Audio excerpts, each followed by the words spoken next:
Welcome to the Forge by Design podcast. This is your host, Daniel Badijo. Thank you so much for all your support. You can always find us on Apple Podcasts, through Spotify, and of course, our YouTube channel, Forge by Design. Tonight, we have an amazing guest, a person that has inspired and impacted so many lives throughout the year that I cannot even start to count. A person that I have known with great testimony, a great journey, a great story, and we can spend hours talking about all the marvelous things that she has done. Without further ado, Dani Parks. How are you? I'm good. How are you, Daniel? I'm glad that we share a name, Dani and Yes. Dani. Maybe I need to change the podcast to Dani and Dani. Danny and Danny today. Well, maybe Dani and Dani today. It's an honor to have you here Thank you. to share with you, to see a glimpse of your journey throughout the Mhm. social media platforms. And every time I tune in or something pops in my timeline, Mhm. it's always you excelling, always you smiling through the pain, Yeah. or ministering, or having your ministry robes, and so many other things that, Mhm. though I'm unable to speak through the social media platforms, I always put a little emoji of happiness and all Yeah. that, or thumbs up, because you have done great things. So thank you so much. Well, thank you for that. I We appreciate have it. an amazing topic tonight. I was Yes. so ready for this because when it comes to mental wellness, especially for people that are teenagers struggling through maybe middle school, high school, young adulthood, Mhm. that's something that we see throughout the news outlets. How many people, unfortunately, decide to end their lives because of mental stress, anxiety, Mhm. and sometimes as a man, you always thinking about the unknowns. Right. Tell us a little bit about yourself and how did you, throughout your journey, Mhm. started to work on mental health? So, a little bit about me. I am a military child as well as a military vet as well. And just throughout my journey, middle school and high school, I found myself becoming depressed, dealing with anxiety, eventually led to suicidal ideology as well as suicidal attempts. So this lasted from middle school up until about my young adult years, when I finally reached out for help. Like I was just like, I don't want to be here. No, not be physically here, but I Sure. don't want to be in this mental space anymore. Correct. I've been here for too long.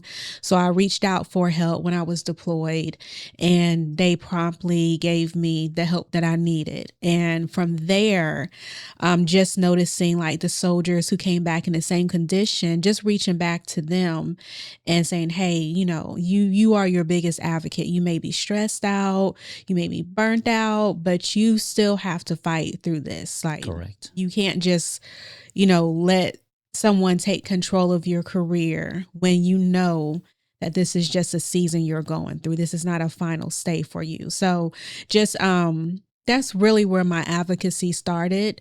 And then when I got out the military and started going to church, I realized that there's teenagers who are going through those things as well. I noticed that, sometimes like the Bible says like the spirit recognizes the spirit. So I Sure. would recognize that spirit of depression in somebody. So just reaching out to them, ministering to them, and it just eventually became something that I've been doing since about, I would say 2010.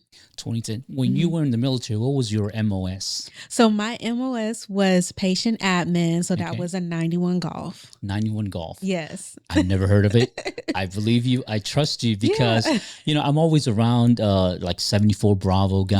guys, when Infantry. Yeah. infantry, Uh-huh. military communications, stuff like Yeah. that. So when you mentioned the your MOS, I was like, I'm not too familiar with that. Hmm. When you were in the military and going through that period of life,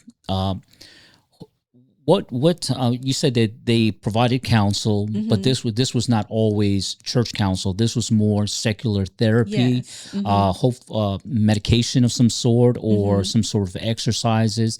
What at that period of time, that window in your life, what was it that they recommended by default? That So by default, they recommended I get out the military. That Okay. was their very first saying. There was no, what's it called? No recommendations for outpatient therapy, inpatient therapy, no medication. It was, hey, you have these symptoms, this is what we recommend. And I believe it was more, that was the recommendation because we were in At war. at war, Okay. so unfit for duty basically. And I was just like, whoa, what do you mean? I was Sure. like, I like being a soldier, I like being in the military.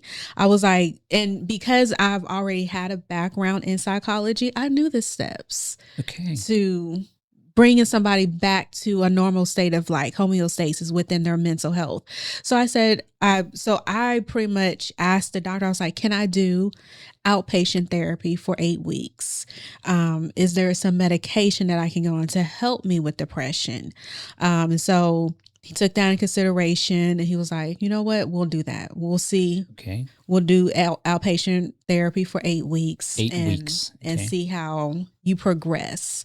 From there, we'll do the medication as well and see how that helps you as well So you to had see if you're several deployable. sessions during those 8 weeks, Yes. and they dictated whether you were fit or unfit for Yes. that. Mm-hmm. So you have a good foundation, because one of the things that I love about people that want to help other people is that Mm-hmm. they don't speak out of hypotheses or Mm-hmm. theory, are things that they lived, are things that they Absolutely. experienced, and that mental space that you struggled with at the Mm-hmm. time, almost like a cloud is inhibiting your view, your decisions, the stress levels and whatnot. Mm-hmm. And so you came out of the military with a specific goal in mind, the objective, or is that something that you were pondering and praying about, Mm-hmm. or is something that you said to yourself, "This is what I would like to do," when you saw those teenagers again that were experiencing similar issues? Yeah. So when I started to work, well, not work, but volunteer with the women's ministry at my church, Mm-hmm. I just noticed like the girls and how they would act, how they would respond, like their mannerism, the things they would say. And I was just like, you know what, this is familiar. Sure. Like I've been there. I know this behavior. I've lived this behavior. Sure. So just reaching out to them and, start mentoring one-on-one with girls. Okay. And then eventually it turned into a youth group. And then from there, it just blossomed from there. What were their ages range? So initially their ages were, I was dealing just with teens, so Okay. like 13 through 16 years old. But then just through research and experience, depression, those symptoms start a lot younger. So then I lowered my age to, 9-year-olds as well. 9-year-olds. Yes. Mm-hmm. So when you're talking to a teenager, initially there's a lot of silence, because to break that shell initially, I would assume you would have to first gain their trust. Yes. Speak to them, maybe not specifically immediately or charge them about speaking about mental health, Mm-hmm. but simply talking to them, observing their personalities, their family history, traumas, especially people that you were saying that you were born in a military family. And I've seen how a lot of children that are military families, and they're 1 year here, 2 years there in their childhood, become a little bit more reserved and introverts. Maybe they have a lot of private pain. So when you're talking to a teenager initially, you would have to develop some sort of profile to know Yes. what type of therapies to give this person. Mm-hmm. Yes, absolutely. So like it depends on their personality. Okay. So if they have like an outgoing personality, they're very talkative, Okay. then we can, go back and forth and I can ask those deep questions right up front, especially if they've expressed anything like anything about suicide, ideation, anything like that. I don't beat around the bush. I ask very direct questions. So hey, you said you were thinking about suicide. Can you tell me more about that? Like, just get straight to it, because that's the most important, is preserving life. Sure. The kids who are more quiet and reserved, you just try to find common ground with them at first. Have you seen yourself in one of these teenagers? Yes, I've seen myself in all of them, actually. Just In what way you would say? sometimes how they express themselves, like how they express their anger, how they what's the word I'm looking for? Some express it, some suppress. So I've seen both, and I've experienced both myself, expressing my anger, and how when I was younger, it was a very relief. It was relieving to express my anger. And then just noticing, like, there's situations where you can't express your anger. You have to suppress it. And I think that is where that silent hurt comes in, where and you start spiraling down when you start suppressing too much, because you're trying to, because of society pressure, you don't want to be a sticking out as a sore thumb or anything like that. So These teenagers are not always willing to open up and speak to you. What strategies would you use in order to approach a teenager that you see? First of all, you see their mannerisms, their attitudes, and sometimes they tend to isolate themselves from that social circle, whatnot. And next time around, you say, "Well, that's not the same person that I've seen accustomed to," and maybe falling into depression, into anxiety, whatnot. Maybe things they've shared with their friends. What sort of strategies would Dani use in order to, I guess, gather information, for lack of better words, to really say, okay, I've noticed XYZ personalities, but I need to know a little bit more instead of assuming. How would you find the culprit of that? So one thing I've noticed just about people in general, people love to talk about themselves. Okay. Regardless if they're introvert or extrovert, they love to talk about themselves. So Really? I find a common ground. Okay, I'm gonna take that mental note, because Yes. I'm just gonna let people speak and say, okay, all Yeah, right, I so see, I something see. like easy, like if I see a young boy, young girl who's an introvert, Okay. more than likely I know their parents. So even if I don't, I'll notice something. Oh, hey, those are cool shoes. Where'd you get those from? Oh, my mom bought them. Oh yeah, where'd she buy them from? And just Okay. start the conversation. Why are you sitting here by yourself?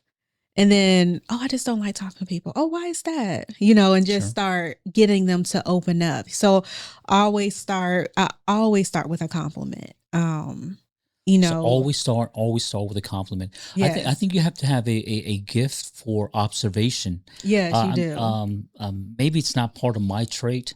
Mhm. I'm a very I would say extrovert person. Mhm. I've been in leadership roles for the last 22 years, just on the professional side. Mhm.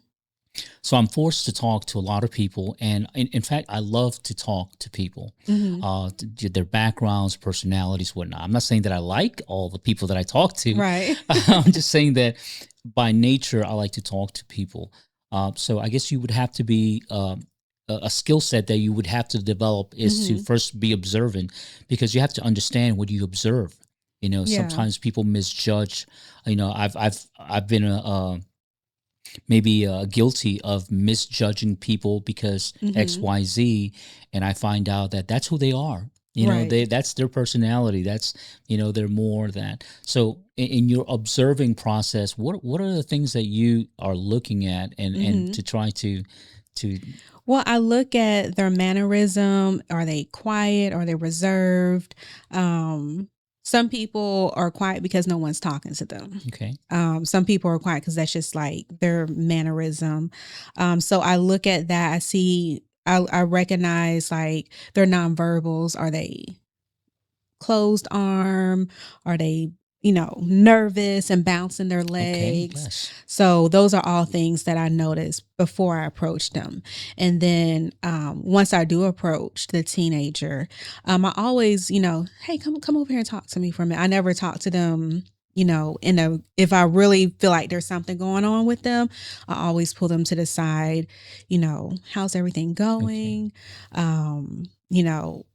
Within my group, we always start with, grade your week. So that also helps me to gauge, Oh, okay, that's good. this is who I need to talk to after class. This That's a is who great I need to activity. pull. And it's not just about, oh, if your grade was, a D or a C. If you had an A, I want to talk to you about what went right in your week, So always taking the good and the bad at the same time. So they know that they can come to you whether it's good or bad. Okay. So You said you normally know their parents. mhm, What in some occasions you don't know who their parents are, or maybe mhm, they go to your events and or church, mhm. and but there you see absent parents. How much does that play a role on how you approach that teenager? hmm So for the absent parents, and I do have a few teens who are like that. Like they come to my class, but I've never met their parents Okay. before. So it's just, and they open up to me about their parents. So just getting a feel on, okay, this is how your mom or your dad is parenting you. Um, and then how it, translate or interacts with like their mental health. Okay. So that's how I kind of sort of get to know their Okay. parents just through what they're saying. And I know like everybody has their own opinion, personal opinions about Sure. their situation. So I don't take it like, oh, my mom's horrible. And I don't Right. No, take that well, with correct. like Sure. a grain of salt. So When dealing with these teenagers, one of the mhm, things that I have observed, and I guess everybody, the evolvement or the surge of social media mhm, that plays a lot of a huge role on how teenagers view themselves, whether they mhm, have did be part of the clique or have a certain imagery about themselves. Everything's a lot of filter going on. A mhm, lot of people portraying a false avatar of success, right. of money, of status, of notoriety, popularity, and so forth. And a teenager that's really genuine, that's really Mhm, humble, and knows, you know what, I look at social media and I really don't fit in. mhm, And we've seen throughout the news that there's a lot of cyberbullying, mhm, and many teenagers have, unfortunately, again, ended their lives because they have not been able to withstand the pressure. right. Have you had cases where a teenager would come, a male or female, would say, I'm not like this social group, or whether it be in high school, middle school, and I'm, Mhm, I'm feeling lost because I have lost my identity. mhm. How would you work with someone like that? So with lost identity, I think like with the teens when it comes to social media, it's social pressure, Sure. not really. It's the teens deal with peer pressure and they deal with social pressure or society pressure. So society pressure comes from like parents, teachers, mentors, coaches. I need you to be like this. And then peer pressures, of course, comes from people their age. Oh, how come you're not dressing like this? Or how Correct. come you're not listening to this type of music or acting this way in class? And so when you're mixing those two together, you can lose your identity. So with those teens, I just tell them, okay, you have to sit down and figure out what are the things that you like to do. Who are the people you would like to hang around with? Don't look at the popular kids because that may not be your group. And I let them know like Correct. everyone has someone. Okay. There's That's someone great out there advice. for Yes. you. Yes. If you are what are kids into nowadays? Anime. Sure. You Yes. may like anime and you may like, Looney Tunes. There's Yeah. somebody Yeah. else who Yeah. likes those two as Sure. well. Wow, you into the So, extreme, but yeah. anime to Looney Tunes, you took Yes. us way back. It does. So you have to find your group. You have to find your own clique. Don't try to force yourself into fitting in where you are uncomfortable.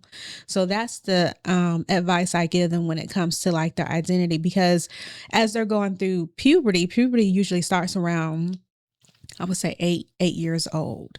So as they're going through those phases in life, they're going to those phases also includes the people who they hang around with. So Correct. Yes. who you're hanging around with in middle school will not be the same people you hang out with in high school, because you have grown, you have learned, you've experienced different things, and now you realize, hey, I don't fit in with the group I hung out with in middle school. And that's okay. I have to let them know it is okay to have different friends. It's Correct. okay to move into a different season in your Okay. life Yes.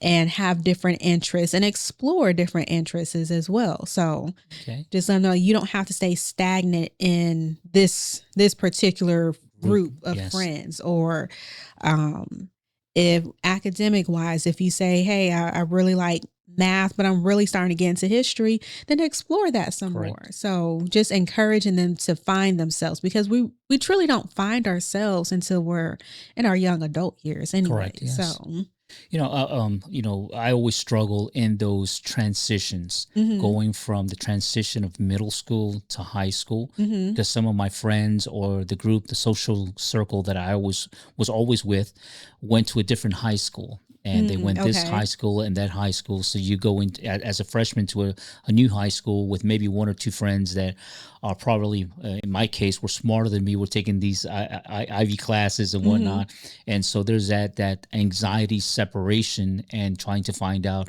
okay, how do I fit into this new? And you always, in my case, I was always looking for people that were like-minded. Right. I was never in a gang, never doing drugs or smoke. Like-minded people that would like to study or hang around, maybe into sports. But I can see that there may be really deep struggles where people are unable to handle that separation anxiety from friends, and maybe succumb into a valley of loneliness.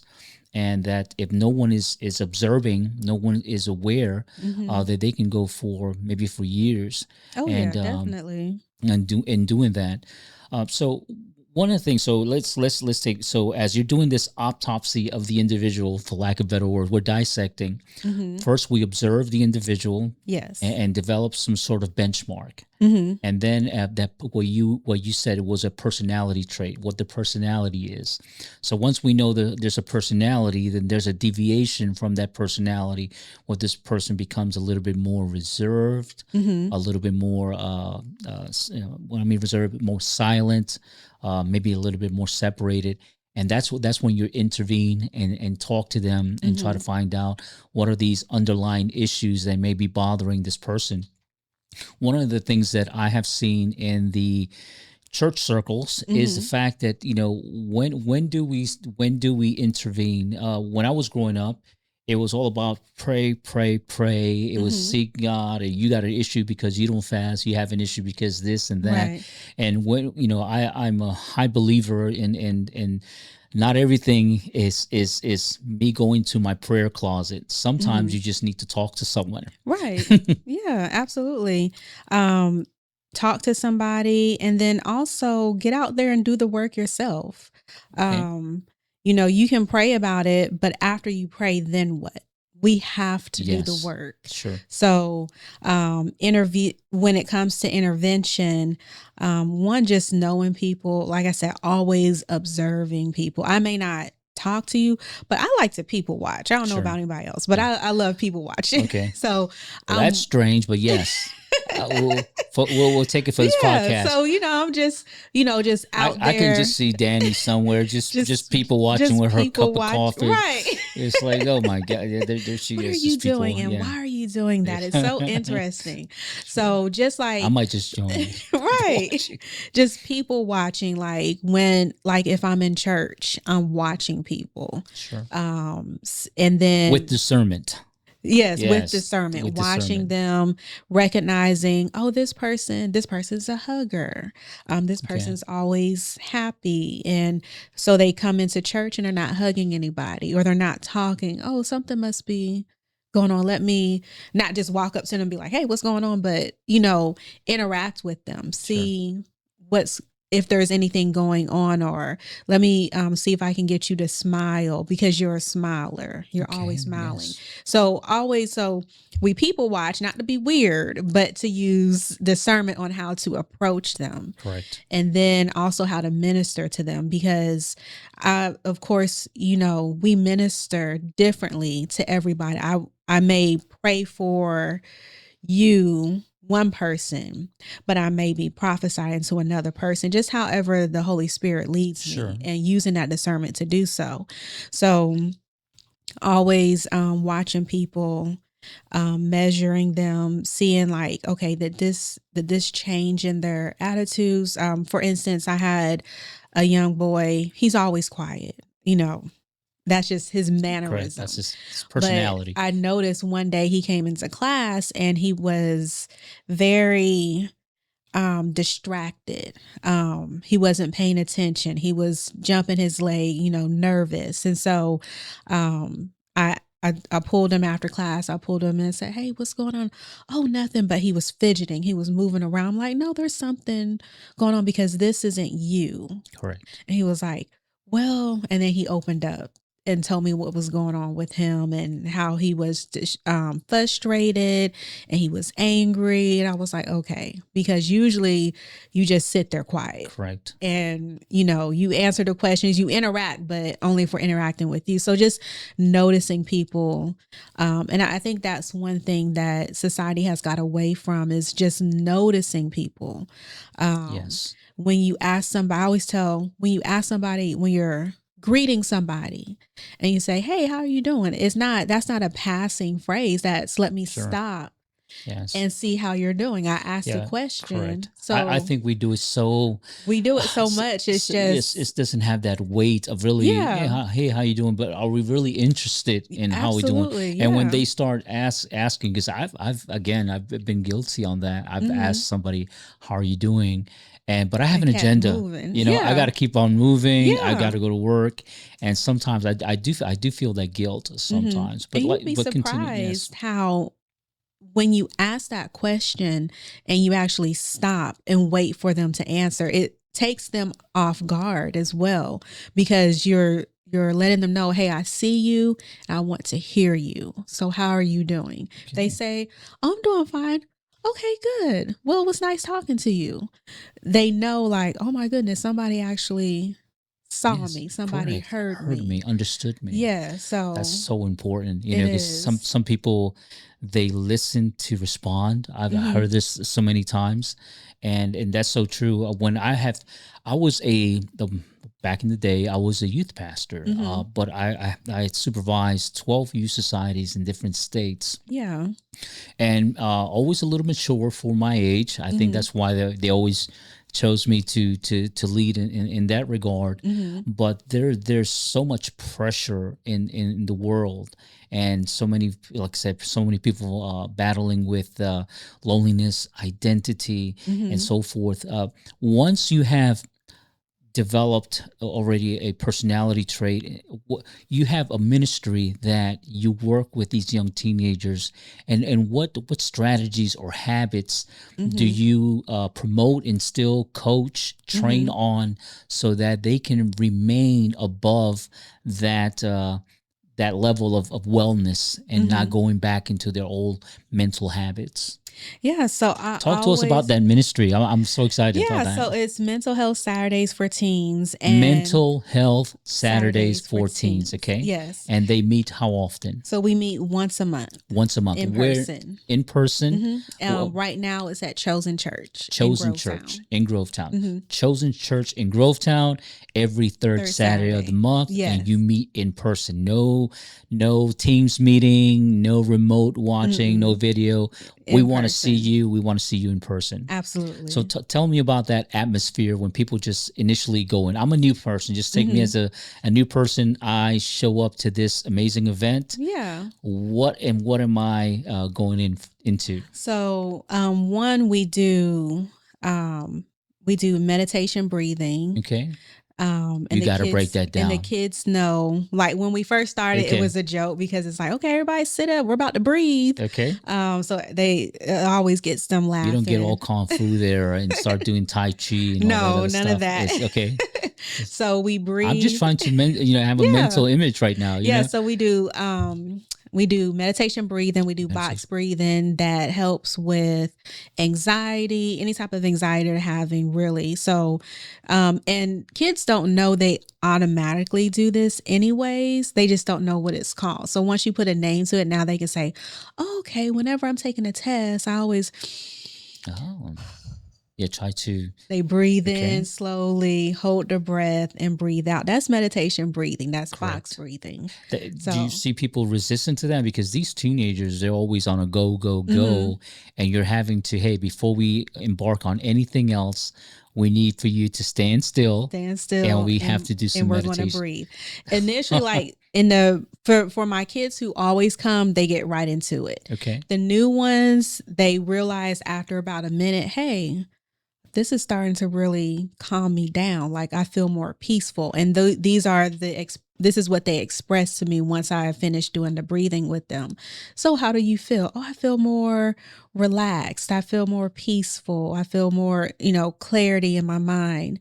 So we do the breathing, and then I ask them to grade their week from A to D. And I Okay. tell them anything a C or below, come talk to me Okay. after class. And So, I say, so if I'm grading my week, mm-hmm, I'm grading it based on how happy I was, how mm-hmm. engaged. How you're grading it on your mental wellness, you're grading on how you were interacting with people throughout the week. How was those interactions?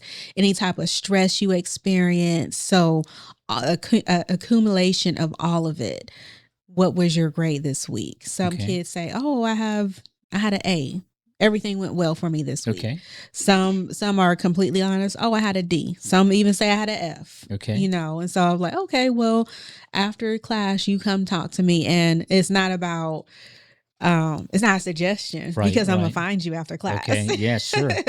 How So big is your group? Because that's usually it's about 32 kids. 32 kids. So Yes. you're observing 32 Yes. kids. And I do have Okay. helpers who volunteer. Age groups from middle So school to high school, so for or do you this have particular group, it's just 6th through 12th grade. 6th to 12th grade? Yes. Okay. Mm-hmm. So 32 people, 6th to 12th grade. Mm-hmm. So once they have a successful sit down Mm-hmm. on the meditation, breathing, and Mm-hmm. then what activity they grade So their week, and then yeah, so a few of the lessons that are staples within my group is we talk about suicide awareness. okay, What does it mean? How can you recognize signs in other people? How can you recognize these signs within yourself? What the resources are. We do mental health resilience as okay. well. Have you had cases within? You've been doing this for 12 years, right? Was Well, it been this particular group, 4 years. 4 years Yes. in the span of your history and your journey? Hmm. Have you had cases where it almost led to something so tragic? So I've had parents give testimonies to me saying, "Oh, my child was feeling suicidal, but they told me they learned this in your class." Oh, So instead that of is amazing. going left, they Yes. went right with the advice that you gave And them. the So fact that they were able to recall and remember those yes, lessons learned, and hmm, maybe to speak out, yeah, that wow, that's very that instrumental. is. And I just be surprised. Like the kids, they really need this. They need the outlet. It's for for our class. It's not. We're not giving a whole bunch of scripture. Okay. We're having real talk with them. If it leads to a scripture, it leads to a scripture. But I just want to have a good talk with you Correct. for these next 40 minutes. That is so great, because sometimes the experience that I've had is that Mm-hmm. and it may be so wrong, but sometimes when people need help, Mm-hmm. they don't need a sermon, right? Right. Mm-hmm. I come here, and every time you bombarded me with things Mm-hmm. that I don't understand, with scripture that I don't understand, I'm here because I need to speak to someone. Right. So within that curriculum, within that your agenda, Mm-hmm. you speak on strategies that really get to the point, That gets straight to and the point. who to talk to, pamphlets, information. Mm-hmm. How did you come up with to assemble all this information? Well, just to go back to your point, like one of my strategies is like I'm Christian. So I'm not going to beat you over the head with the Bible, like he Sure. says. Not everything doesn't need to be a sermon. I'm more one of the people who are in the mindset of I'm going to show you Jesus versus give Yes. you a ton of scripture. So that's really where the lessons are. Like, how can I show them Jesus through this lesson? And then I go from there. So I pick I do surveys with the kids to see what's going on with them. What are some topics you would like to discuss in class? One topic was, which was very surprising, was physical. It was self-image. Self-image. Okay. Surprisingly, most of the boys were interested in this topic Yes. than the girls were. It Right. took me off. It didn't. It surprised me because I thought the girls would be more interacting, Sure. but it was It mostly was the the boys. opposite. Wow. So yeah, so just taking what they want to talk about and talk about it more in depth. So Right. it's not, some things is like we are going to talk about. We're definitely going to talk about suicide. We're going to talk about suicide prevention. That is a staple because a lot of kids, they're either suicidal or they thought about being, or they thought about Committed. suicide, or they know someone who is suicidal. Correct. Maybe you've So lost someone maybe along the yes. way and Mm-hmm. all that. Well, that's amazing. With imagery, again, I go back to social media, Mm-hmm. and I've got to be a millionaire. If I'm not a millionaire, if I don't have notoriety, Mm-hmm. popularity, if I don't have ABC, it's always about materialism. It's always about Mm-hmm. fashion and clothing and whatnot, and how you can lose your identity because a lot of these kids may say, "I don't meet the bar, right? Right. I don't come from those." From maybe a high class, whatnot, and Mm-hmm. just trying to get to that, it can be stressful. And say, I pray that no one throws a towel and when they come Right. to you your sessions for help for counsel, that it's a 360-degree turnaround, Mm-hmm. and they see the for lack of better terms, the light, the hope at the end Right. of the tunnel. That's amazing. So once you infuse them with all the suicidal prevention, the materials, um, um, you make sure they understand that they can Mm-hmm. talk to somebody, they can call somebody. Do they call chosen? Do they call you? Where do they get the how Some can they call somebody? yeah. So I always give them 988. So with 988, that's the mental health hotline here Okay. in the United States. 988. 988. Okay. It's Yes. 24/7, right? It's 24/7. Okay. They have crisis counselors on standby. They can text this number and have a conversation through text message, or they can call and have a conversation over the phone with one of the crisis counselors. What I love about this particular line is that if you're going through something, I can call for you. Okay. And that's what I always tell like our kids, like if you don't have a trusted adult you can go to and talk to about your issues, or a friend who's having issues, then you can always call 988 for them or text them for a friend as well. So So your ministry also connects them with professional help. yes. Do they have local chapters here in the CSRA or abroad? So I wouldn't say locally, but statewide, there Statewide? is a hotline that we can call, Okay. but it can route through 988 as well. Okay. Because no one's going to remember a 1-800 number, but they Correct. will Nine. remember 988. So, Correct. So, is there a physical place they, let's say there's someone that's really on a suicidal mm-hmm. watch and has all the symptoms, have spoken about it, Yes. has chronic depression, and you as a professional need to intervene, Mm-hmm. and you know that you just can't let this person go through life as usual. He Right. needs some critical intervention. Is there like a place, a clinic, a Yes. chapter that So, okay? with 988, depending on the severity of the situation, they can send a mobile crisis team out to you, Oh, that's which is great. which is That's really amazing great. because sometimes people, if they're having a mental health crisis, regardless of what it is, schizophrenia or depression or suicide, sometimes the presence of a police officer is intimidating. Correct. But if you have a counselor coming to your door, that's better. So instead of, I wouldn't say don't call 911, but try 988 first, because they can send a mobile crisis team out to you before they send a police officer out Correct. to you. So if I'm going through any type of mental crisis, the first person I don't want to see is Is somebody walking up to my house with a gun. yeah, So that's yeah. where the mobile That could be crisis team, intimidating. yeah, it Yes. is intimidating, and it can be quite scary too. And then also there are local facilities within every city. So you may have, like here we have Serenity Behavioral Health. That's an inpatient facility. You also have, of course, the ER where you can go and be treated and possibly admitted Okay. to their mental. I wouldn't say their mental health ward. Sure. So there's places for everybody You guys in. are the bridge to someone's recuperation, the bridge to someone's else's life. Mhm. So, other than suicide prevention, how do you continue to form these individuals? So outside of suicidal prevention, we talk about self-image, we talk about self-confidence, we talk Do about you put them on the front to go ahead and speak? You know, like public speaking to break the shelf. not public speaking, Those in but what not within the group, right? Within the group Mhm. is I don't want to use alcoholics Alcoholics Anonymous around Oh the no. table, but saying hey I'm not feeling I have a So D this week. I need some. This is what happened to me right. in all confidence and So we do we act out things. act So out. Okay. yeah, so I'll have them do exercises where they'll come up to the front and act out a scenario, maybe how to help a friend, how to give advice to a friend, how to do active listening. And then also we have I don't know if this is just a military term, but we have round robins where there's Round robins. different stations that they go to with their Okay. groups, and they have group activities as well. So Okay.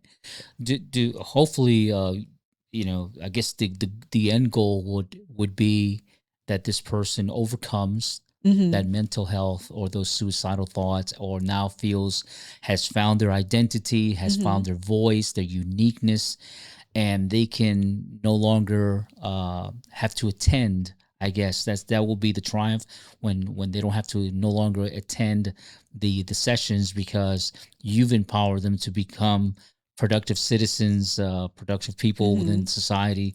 Oh no, I want them to always attend. Always. So It's about if I'm a 40 maintenance. year old person, I'm gonna go to Chosen, Well, and if I'm I like I'm notice looking that, for Danny, and because she's uh it's huh. like you So then probably it need would be some coming other to coaching. coaching. So You're right. this is okay, no longer Right. one on one. You need some other intervention. Yeah, you can't come into the youth group, but we Okay. can do one-on-one coaching. uh, you're being a little biased, but that's okay. Well, you do events throughout the CSRA. So outside of the chosen location, do you go throughout the CSRA, whether it be promoting, advocating? Mhm. How does Danny work around the CSRA and abroad, Mhm. uh, uh, promoting this particular ministry and chapter? So I do a lot of mental health advocating at colleges. Which colleges? So the last college I went to was Wittenberg Okay. in, oh gosh, not Chicago. And if you haven't It, Wittenberg this, yeah, University. you Yeah. have to go to her webpage, because I found out that she has a great link tree. Is it tree link? A link tree? I'm not Link sure. It's a tree. link tree.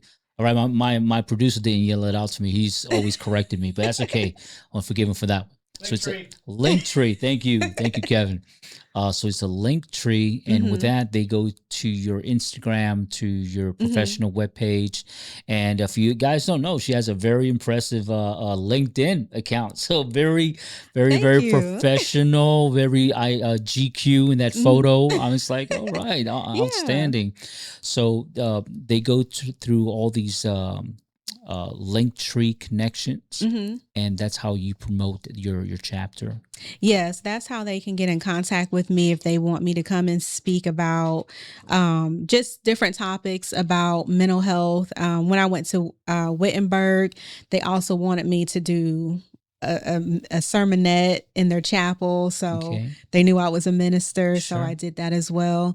But mostly, my advocate is about around mental health. So if they want me to talk about depression, suicide, even I do have experience with bipolar disorder as well. So just any type of topic surrounding mental health.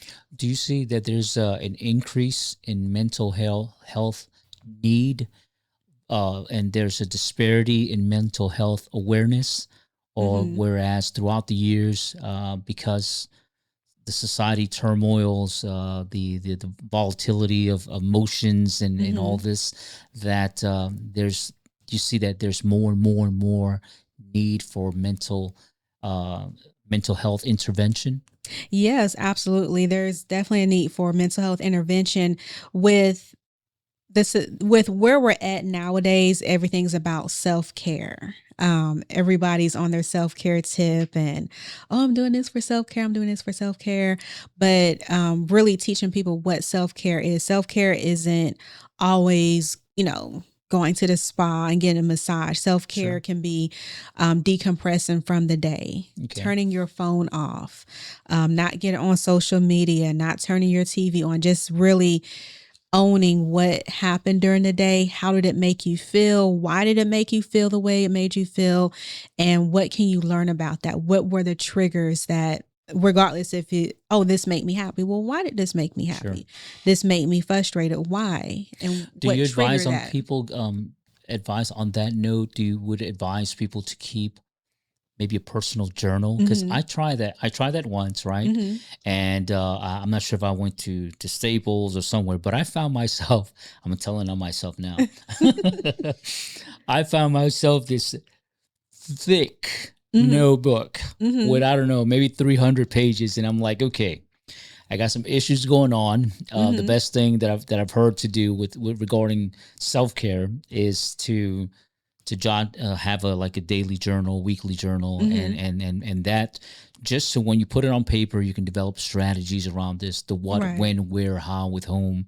Why did I let this offend me? And Mm-hmm. and because it was not about the offense, it was about how I reacted it, or Right. took ownership of those words and let it do me so much Mm-hmm. harm, regarding whatever that event may have been. Right. But as I grew older, as a man, right, Mm-hmm. as a man, as a professional, right, I Right. found it kind of, it's okay, Sitting down, let me yeah. So journal. let me journal, let me get with my feelings, put a Right. chick flick in a cup of coffee or some tea. Right. It just did not Mhm. go with what who I am. I guess Mhm. it worked for a little bit, and then you know what, Danny, I was so scared that I would lose that journal, Right, and somebody find and it somebody and find it, and a friend, family Mhm. member, whatnot, and then I had a lot of explaining to do, Right, so right. so I started to do that, and it helped, and I guess I write books, so I went in Mhm. more into the writing Mhm. of these books. So you would see more, when you talk about self care. First of all, it's a very important topic. Yes. I don't see it uh, portrayed or promoted that way from the platforms that we minister. Right, we Mhm. always go on the biblical route and whatnot, and to tell somebody you need self care. What does that mean? Like you have enumerated Mhm. that, turn the cell phone off, Mhm. whether it be a spa, a retreat, a walk in the park, somewhere where you can actually meditate Mhm. on Right.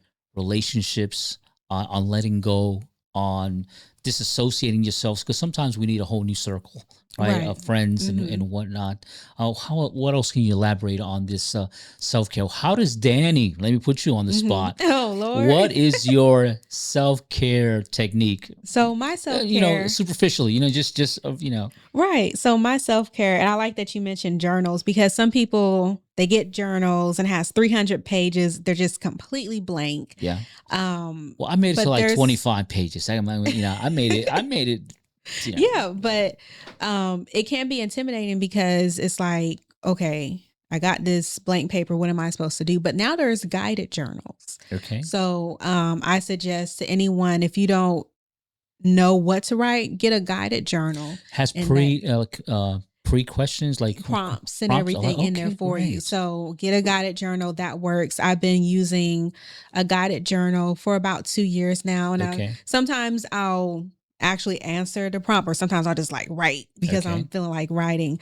But how I decompress, I actually didn't have a TV in my house for years. Really? Yeah, so we Wow. would watch TV from the computer. It's easier to put away. I always feel A like tablet. when you have a TV in the house, you're inviting the world into your house. Yes. So I don't have a TV in my room at all Okay. because that's supposed to be my sanctuary Sure. for me Yes. to think, for me to reminisce on what happened throughout the day, and to really listen to myself and learn the lessons I'm supposed to learn, like acknowledge the lessons that I'm supposed to learn and remember them. Because sometimes we don't always have to journal, as long as you're self-aware. Okay, this made me upset. Why did it make me upset? And then the next day you can remember, okay, this triggered me yesterday. So today I'm going to be more proactive Correct. in how I react, Sure. So you have to to be more aware of more the self-aware. situation. So, Self-aware. and that's Yes. what I do. Like, I'm always questioning myself. Okay, Danielle, is this making you upset? Is this triggering your anxiety? Like, I'm always talking to myself. Sure. Yeah. Yeah.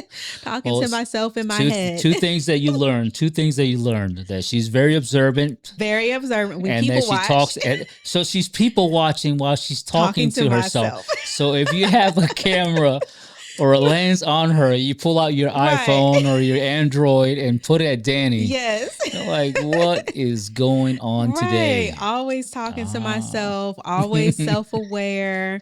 And that's how, well, actually, so I did deal with depression for a while, but I only dealt with depression because I was misdiagnosed for almost 15 years. I was Wow. misdiagnosed, and the real diagnosis was bipolar disorder. Okay. So as I was going through the depression stage, I realized like, hey, I keep going in circles with my emotions, with my behaviors. Something isn't right. What is going on? And it got to the point where um, I was in my late 30s, and I had started to have thoughts of suicide, Sure. which hasn't happened in almost a decade. So I'm like, okay, what's going on? So I finally went to the doctor. And I believe everything is always ordained by God. So Sure. this doctor was supposed to be there that day. She was supposed to read my records that day. And she read my record. There was a tiny little blurb from 2007. I found out I had bipolar disorder in 2022. Oh, wow. So she found that tiny little blurb from 2007 that said bipolar disorder. And that's when she told me, hey, the reason you feel like you're going in circles is It's because of because this. you have bipolar disorder. And I'm like, no. And I broke down crying. I'm like, okay, this makes sense now. Um, and how I survived through those years was being very self-aware, was always questioning myself. Okay, Dani, how does this situation, how does this environment make you feel? Oh, it makes you feel anxious. It makes you feel like you need to maybe remove yourself from this situation. So that's what I would do. What I was even public speaking during Wow. that time. Yes. So okay, Dani, when you're public speaking, you have about a good 30 minutes after to interact before you start feeling anxious. Wow. Before, okay, Dani, you're feeling angry, because with bipolar disorder, there's a lot of anger and frustration. Okay, you're feeling this way. So what should you do? Should you interact with people when you're feeling like this? And the answer will be no, I should go do this instead. So always talking to myself. Correct. When Yes. she put me on the medication, everything got better. Like, I Sure. didn't have to question myself as Sure. much because I wasn't dealing with those feelings and those emotions as much anymore. So self-awareness, the Self-care. Yes. self-care, the decompression, it all helped me throughout those years to really truly like this works. Like the Yes. meditation, the praying, the seeking help when you need help, Correct. being bold enough to ask for help, whether it's from a trusted friend or you're going to the hospital to do it. You have to put your pride aside and just go for it, because when I start telling my story, there's a lot of people, especially women, who come up to me, oh, I have those same symptoms. Should I go? I was like, yeah, go Yeah, see somebody. absolutely. Do you Um, speak on that on your book? Not in my book, Okay. but I do speak about it when it Sure. comes up. So So I, it's a powerful influence on the subject matter that you talk, mhm, because you feel that you've now overcame this despite the potentially the ups and downs. You have mhm, a better control, and now yes, you want to empower other young teenagers, other absolutely. women, Mhm, saying, I'm a living testimony that if I've overcome, you can mhm. overcome as well. Absolutely. Just teach them like, hey, this works. Like all of it works, but you have to work it. You can't, like, if you do have any type of mental illness, I always say like, take whatever the doctor tells you to do it. If Correct. they put you on medication, take the medication. If it's not working, let the doctor know, Right. hey, this is not working, because that may not be the right medication for you. So let's try something else. Let's try either a different brand or upping your dosage. And then also Following up. Yes, you following have to up. do the work. You have to go to your Correct. therapy. You have to be open and honest with your therapist about what's going on. You have to exercise that self awareness, because I don't believe like blaming your behavior on a diagnosis, Correct. when we Yes. can be self aware and be more proactive to circumvent certain behaviors and reactions that we have. So, Okay. Do you see yourself as do you see yourself, this is your long life's journey regarding the ministry, empowering, wanting to be a full-time therapist, mhm. maybe, or counselor on this specific subject matter? Yeah, I would definitely like to talk more to mostly like women about the women who do have bipolar disorder, because it can be very intimidating. And I think it's more of like a cultural thing. Um, Regardless if you are black, white, Hispanic, Sure. um, there's always some reservation about going to see a psychiatrist or a psychologist, because now if I get a diagnosis, then I am officially like Yes. crazy. Yes.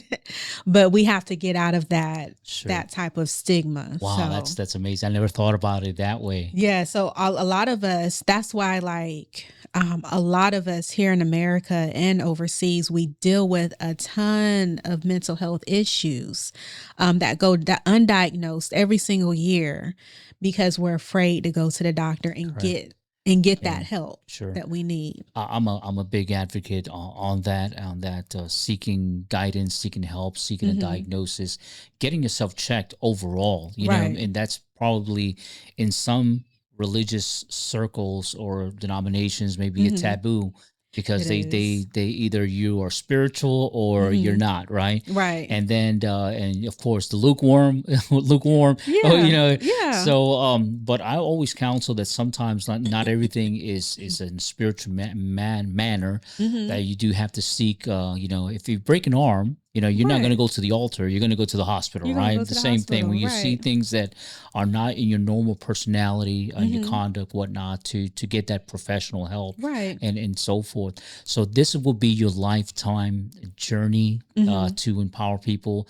And you said that for the last 4 years, Chosen has that ministry, and Chosen has Yes. been active. How do you end that night, once everything's wrapped up? You do all these exercises, you Hmm. give them all the information.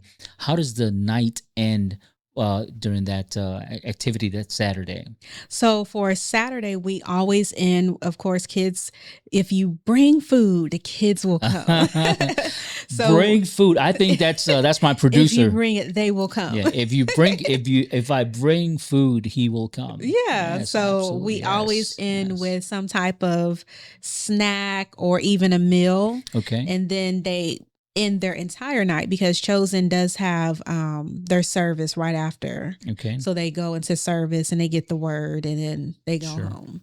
So But you steer this and you prepare the agenda for the mhm. year, and every time, every certain season is a little bit different to Yes. bring different flavor, Mhm. different techniques and whatnot. Yes. That's I am so in awe that you have empowered so many lives, and Mhm. I do believe that once they reach their adulthood, they can always look back and Yeah. remember Dani and all her encouragement and so forth. I have a question that I like to always ask: Okay. if a teenager listening today feels hopeless, Mhm. overwhelmed, or alone, what message would you want them to hear and truly believe about themselves and about their future? Um I would want them to know that they're not alone. Everyone is going through something, and what they're going through is just something they're going through. Sure, it's a It's not season. it's a season that they're going Okay, through, and once they overcome whatever obstacle that they're dealing with, they can always reach back and help somebody else with. The Bible tells us that God wants to prosper us and not harm us. So correct, what you're going through right now isn't something that you won't be there for long. It's not to harm you, it's to build you up. correct. It's to give you a testimony. It's so you can always turn back around and help somebody else. So I know sometimes people go through things that they feel like this isn't fair. Why is this happening to me? But you have to know that God will never put anything on you that you can't bear. Correct. And they have to truly believe that, like, what I'm going through right now, I am strong enough to go through it and I am strong enough to Correct. overcome it. So that's what I want them to know, that you are strong enough to go through what you're going through, and your testimony is going to be impactful to somebody else. That's great. Dani is a life coach. She is not only an amazing public speaker, as you see, she's an amazing public speaker. She's also an author. And if you don't have her book, you can go through her link tree and find that book. I know I have it. And of course, a great resource for anybody, not only a CSRA, but also abroad, that to talk Mm-hmm. about mental awareness, suicidal prevention, and so many other topics that have to do with the mind, with the soul. And she has a passion for intervention on Mm-hmm. time. That's what she works with teenagers at a very early age. As she said, 9 years old, all the way to Well, sixth grade. sixth grade, all the Mm-hmm. way to high school, Mm-hmm. and beyond. Believe me, she says these ages, but if you give her a call, I'm pretty sure she will Absolutely. respond to that call. So again, LinkedIn, so many other platforms that we can spend all night speaking about all Mm-hmm. the benefits that are with mental wellness.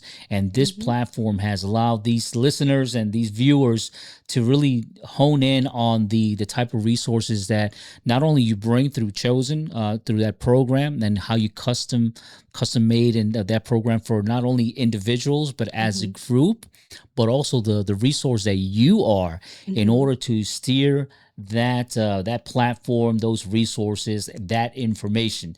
So I just want to thank you so much Thank you for for this having me. This was podcast. This is great. amazing. We've got so much information out of it, and I'm pretty sure people will be going into to see what resources are available for Mm-hmm. a mother that has a teenager that's going through this right now, whether it be Yes. male or female, and has tuned in to by divine connection, put it that way, to get this information. So thank you so much for listening to this amazing podcast, Forged by Design. You can find out about more information through our podcast channel on YouTube, Forged by Design, Apple Podcasts, Spotify. You can listen to this amazing interview. And of course, you can look at the video through our YouTube channel.